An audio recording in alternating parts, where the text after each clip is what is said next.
Oh, Rick and I have known each other 30 plus years.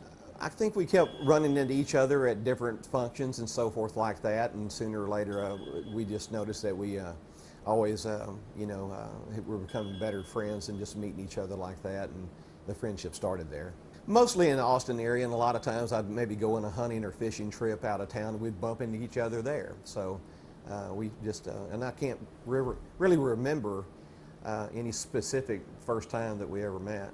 After college, Rick was 2 years ahead of me in school, and I went, when I first got out of vet school, went to Beaumont for 2 years and then came back in this Austin area, and friendship went on from there. One of those things is fate takes you. You know, you don't ever expect to be good friends with them or ever be a friend with them, but started, caring for his animals, all in about that area too. And since then, we're just very close friends. He has a Labrador and a weenie dog, Lucy and Belle.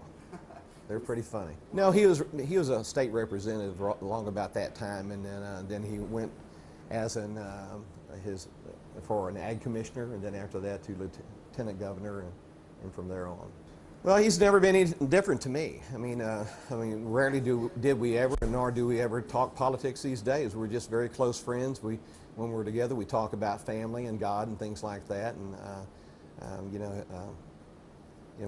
we'll bump heads every once in a while, but very, very seldom. It's usually over the size of a deer or the true weight of a fish, something like that. But that's how we've known each other, and we talk about family a great deal, like I said. And so I know him just as a person and as a close personal friend, and he's a very good man. Oh, I think that if people don't know him, they wonder about how he's really like, and as just a personal relationship with a good friend like that. And but throughout the years, it's become very apparent that he is pretty much as he seems to be. His convictions are very strong, and not only his work and his beliefs, but his religion and so forth.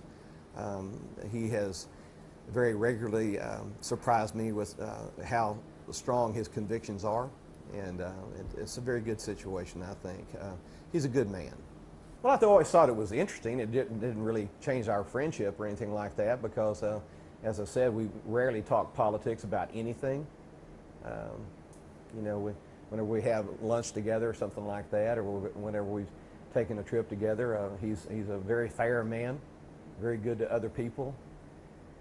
It always amazes me how he will especially seek out someone who's obviously a veteran, an older gentleman in this case, and I've seen him do it so many times, and he will sit down and he'll talk to them for 15, 20, 30 minutes, and his knowledge of military history has always amazed me.